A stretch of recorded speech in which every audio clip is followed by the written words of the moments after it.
So, good morning. So, before we proceed with our new topic for this week, let's have a review about the slope-intercept form po. Okay? So, form the equation of a line with the slope and y-intercept. So, last time, di ba, ang given ko is just an equation and you're just going to identify the slope and then sometimes hinahanap din si y-intercept din po or yung coordinates niya.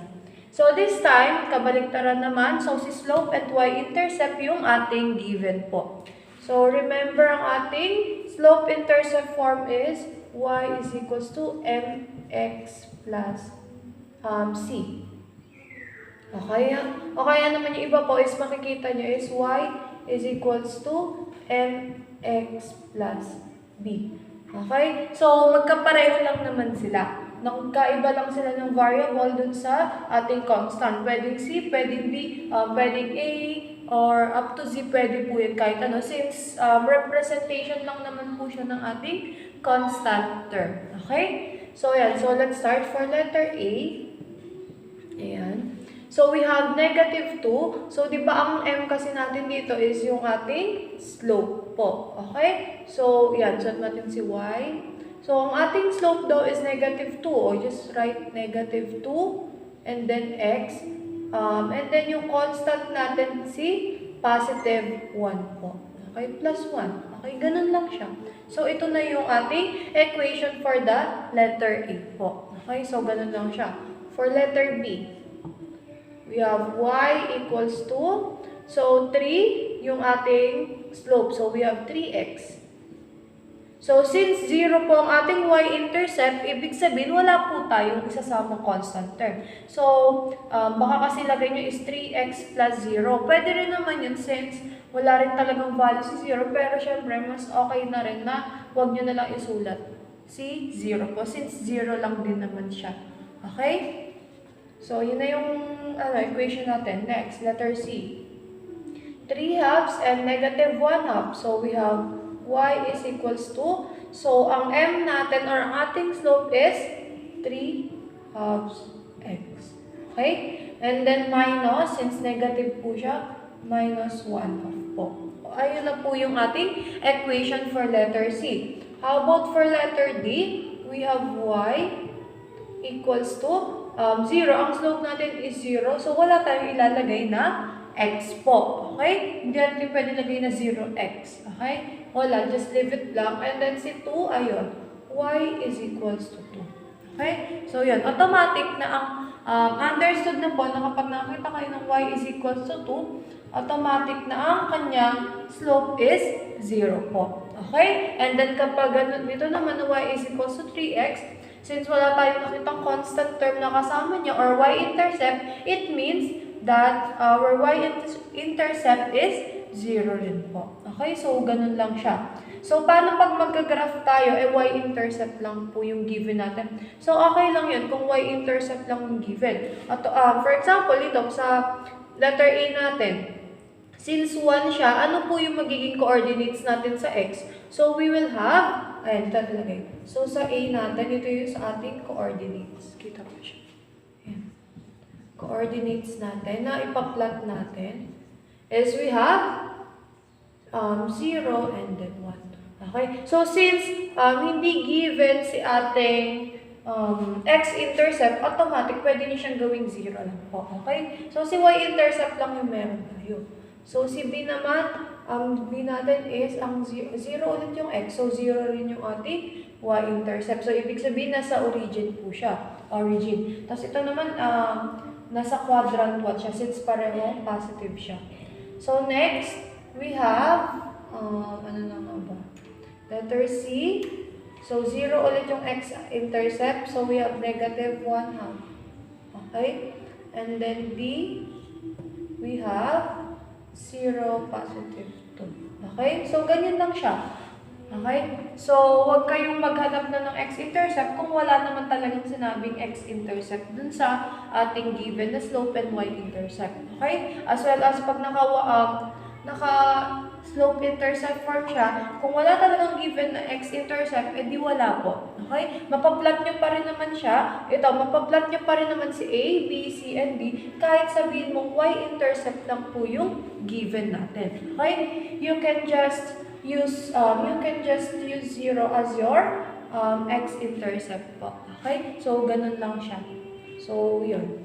So, next, let's proceed with the continuation of our new topic for this week. Ayan. So, by the way, bago ko muna ito ituloy is, I just want to remind you dun sa kanina po, since pong given lang dun is slope and y-intercept, yung y-intercept naman dun, or yung coordinates po na nilist down ko kanina, yung for example, 0 and positive 1, yun lang naman po yung kumbaga, starting point mo lang po. Okay? So kapag nag-graph kayo, magkakaroon pa rin kayo ng mas maraming points since given na yung slope nyo. Di ba kapag slope po is rise over run. So for example, kung ang slope mo doon is 2 over 1, ibig sabihin, magra-rise ka ng 2 units and then magra-run ka, it's either left or right ng 1 unit naman po. Okay? So, dagdag lang yung dagdag. After mo ma-reach yung 2 units and then 1 unit to the left or right, another ulit. Okay? Ulit-ulit nyo lang siya hanggang maka-form kayo na graph po na straight line po. Okay? Since linear lang po tayo.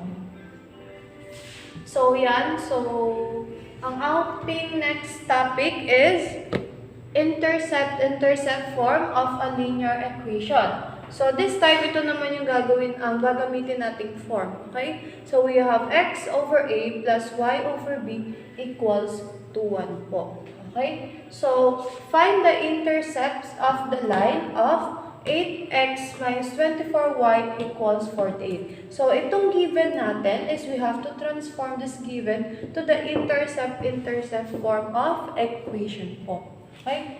So, just copy. So, we have 8x minus 24y equals to 48. Okay?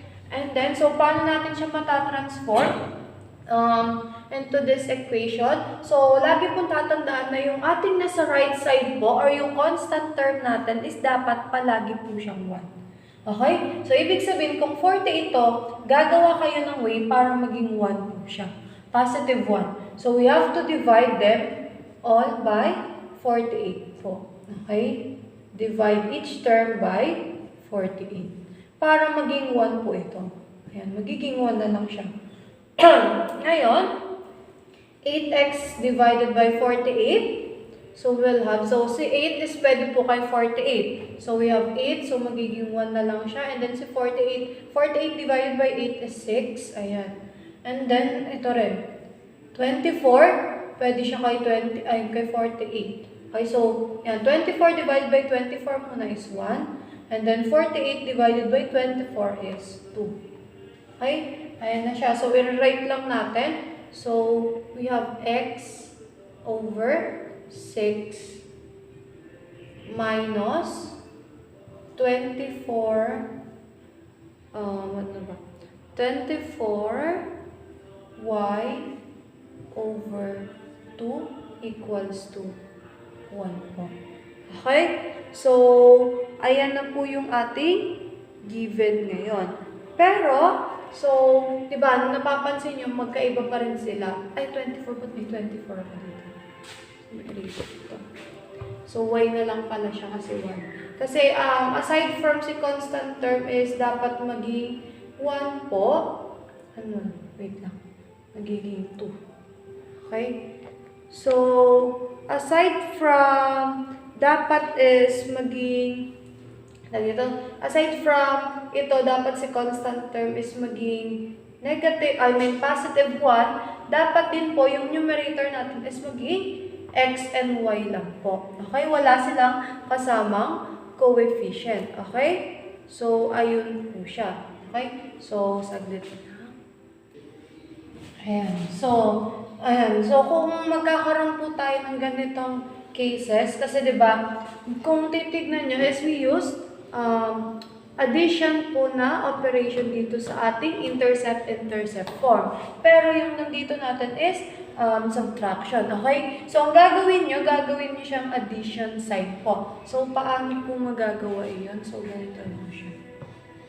So, copyin siya x over 6. So, hindi nyo siya pwedeng basta i-divide or i-multiply by negative 1 para maging positive to. Kasi yung iba magiging negative naman. So, ang gagawin dyan, since nasa gitna naman po yung ating negative, so, ibig sabihin, pwedeng si y is negative or pwede rin si 2 is negative. Okay? So, kapag ganyan po, dapat mas piliin nyo po na ang gawin nating negative is yung denominator po natin. Okay? Since coordinates lang naman po siya. So, yun. So, si negative, so since nasa denominator niya sa negative, pwede na natin siya gawing positive po. And then, copy si y equals to 1 po. Okay? Kumbaga, si 2 na denominator is, sinarili niya na lang yung negative side po. Okay? Hindi niya na shinare kay y po since positive naman talaga siya.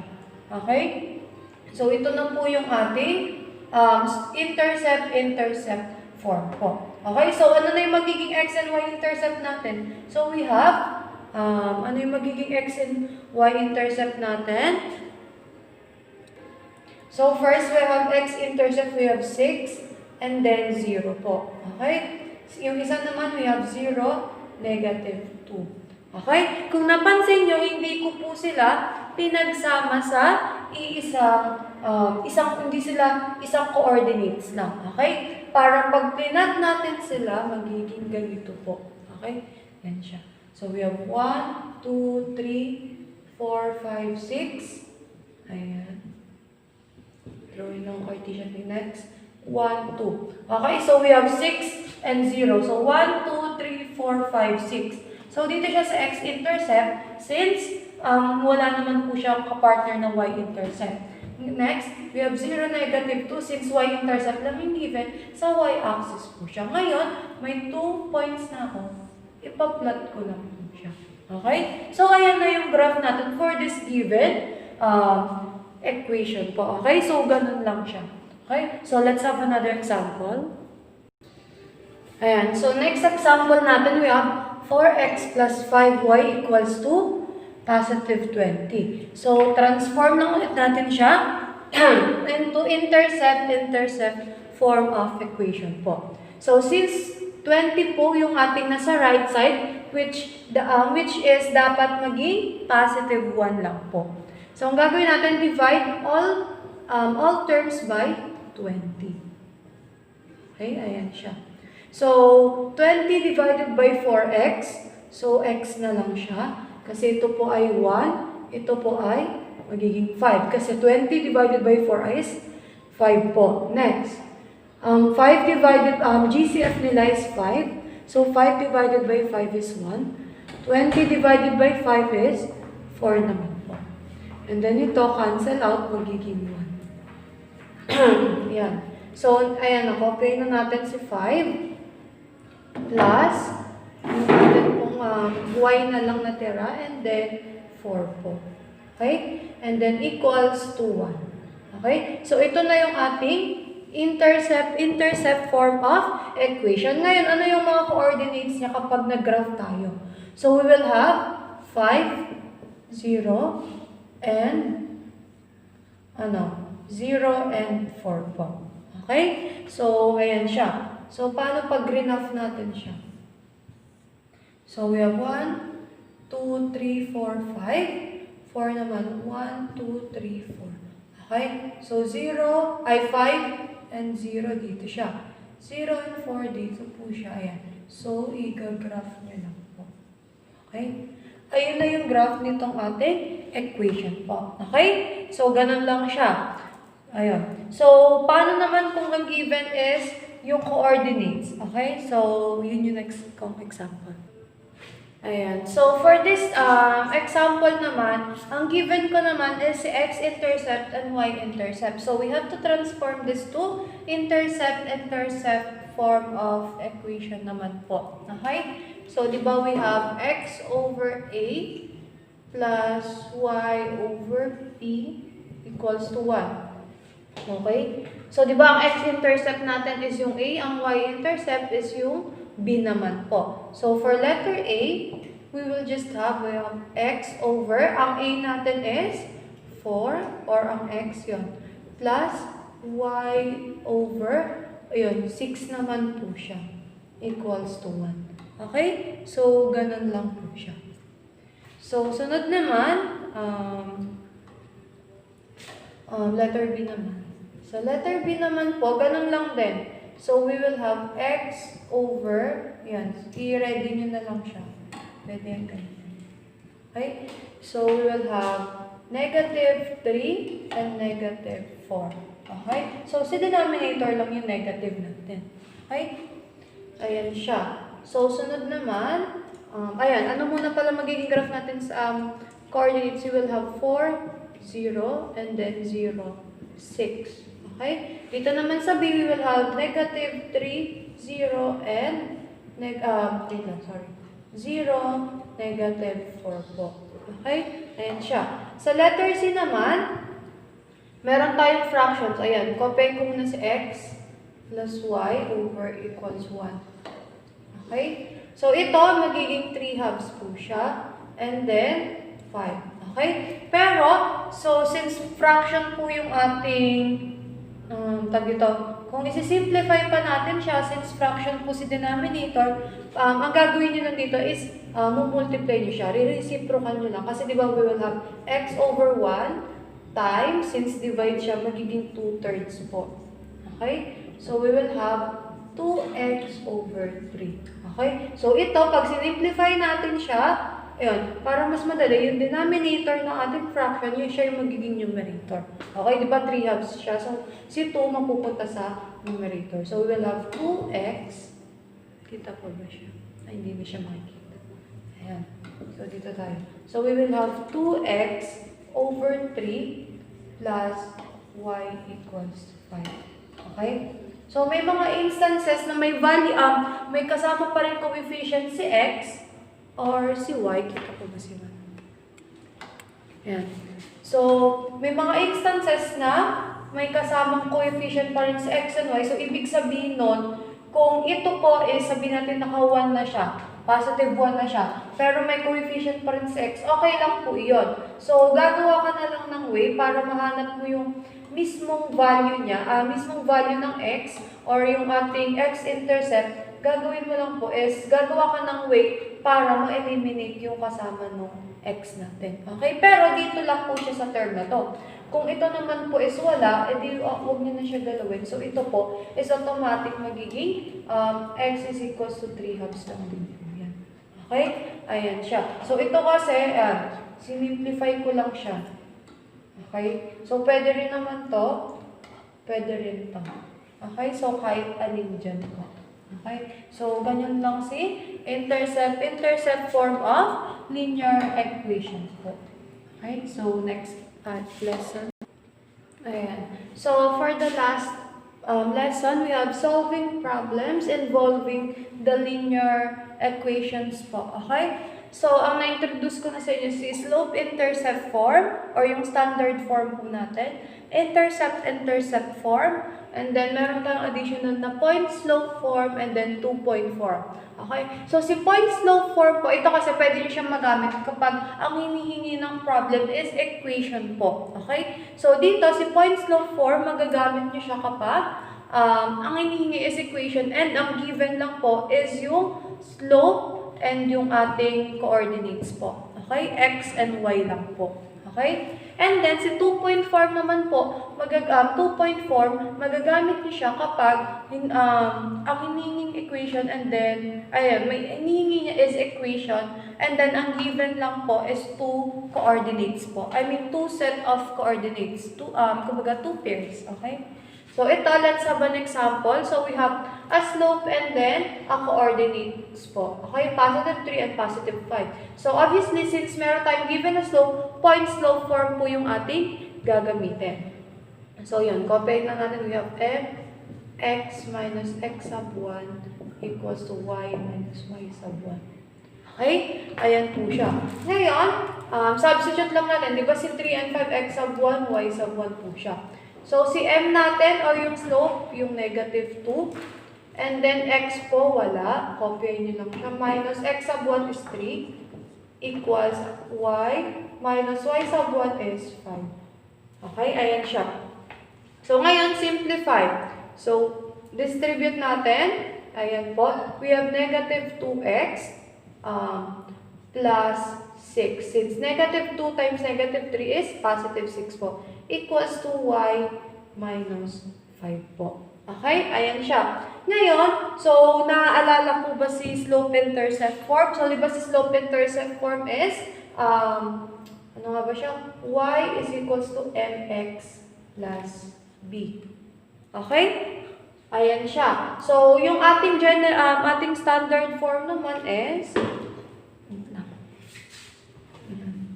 so, ating standard form din is we have ax plus by equals to c po. Okay? So, ito yung ating standard form. Okay? Kumbaga, kapag ang hinihingi is equation, you have to transform it into its standard form po. Okay? Ayan siya. So, x muna, we have negative 2x, and then katabi niya is y. So, we have to transpose this to the other side. It will become negative y.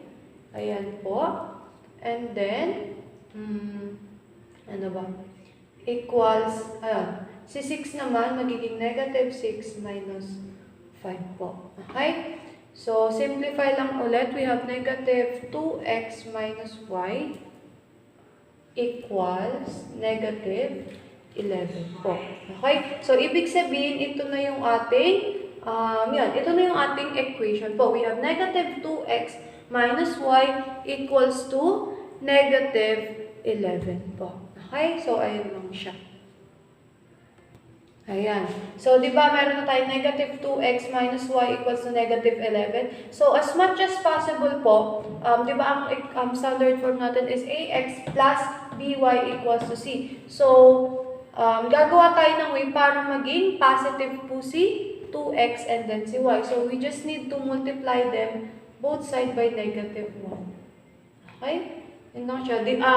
Multiply or divide. Pwede yun. Magiging positive siya. Kasi negative 1 times negative 2x will become positive 2x. Negative y times negative 1 is positive y.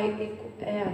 Negative 11 times negative 1 is positive 11. So, ito na siya. Okay? Ito na yung standard form natin. Okay? So, let's have another example. So, we have 5 and negative 3 and 0 po yung ating slope. So, since may slope, point slope form tayo. So, ang slope natin is 0. Ito, x sub 1, y sub 1. Okay? So, ang x natin, yan, wala siya. Minus x sub 1 is 5 equals to y po natin minus y sub 1 natin is negative 3. Okay? Ayan siya. So, since 0 yung ating slope, kapag distribute natin siya, automatic magiging 0 po siya. Okay? So, ayan. Kasi diba, any number that we multiply to 0, the answer is still 0 po. So, ito magiging y plus 3 naman po siya. Okay? So, we will have, ayun. So, we will have y is equals to negative 3. Okay? So, ito na yung inilipat ko sa kabila para hindi ko na para si y, stay lang siya sa positive. So, magiging negative 3y equals to y. So, pwede mo rin naman siyang baliktarin as y is equals to negative 3. Okay? So, ito yung equation natin for this given example po. Okay? Ganun lang siya. Ayan. So, for the last example, what is the equation of the line that passes through 1 and 5 and 4 and 14 po? So, kung napapansin nyo, wala tayong given na slope. Two pairs of ordered pairs or coordinates lang po. So, ibig sabihin, ang gagamitin natin is si 2-point form po. Okay? So, this is x sub 1, y sub 1, x sub 2, y sub 2 po. Okay? Ayan siya. So, next. So, substitute lang natin. So, y sub 2 natin is 14. Ayan. Pwede nyo naman tignan na. So, minus y sub 1 is 5 over x sub 2 is 4. And then minus 1 po, x sub 1. And then x minus x sub 1 again is 1 equals to y minus y sub 1 natin is 5. Okay, ayan siya. So, ngayon, simplify lang po natin. So, 14 minus 5 is 9. 4 minus 1 is 3. Okay? And then, x minus 1 equals to y minus 5. So, si 9 over 3, pwede siyang masimplify. So, 9 divided by 3 is simply 3 na lang po. And then, copy lang po yung, copy lang natin yung iba. Equals to y minus 5. Okay? Ayan siya. So, ngayon, simplify lang po natin ito. Okay? So, yan. Copyin ko lang muna siya, ha? X para hindi ako malito. Ayan. So, distribute. 3 times x is 3x. 3 times negative 1 is negative 3 equals to y minus 5. Okay? So, again, we have yung standard form na ax plus by equals to c. So, we have 3x. So, si y transpose, ayan po, equals to negative 5 plus 3. Then, simplify yun na sa right term. Right side, we have 3x minus y equals to negative 2. Okay? So, okay lang kung negative na to, si y. Wala tayong magagawa dyan. Okay lang yun kasi positive naman si x. Okay? So, ayun siya. So, ito na yung ating equation dito sa question na ito. Okay? So, ganun lang din po siya. Okay? Again, kapag two set of coordinates po yung given, 2-point form po ang gagamitin natin. Ayan siya. Okay? Kapag po ang given naman is slope and one ordered pair lang, we have point slope form naman po. Okay? Ayan lang siya. Ayan ang gulo na. So, ayun lang po. So, that's all. Yun na yun. Yun na yung mga lessons natin for this week. So, that's all. Thank you and goodbye.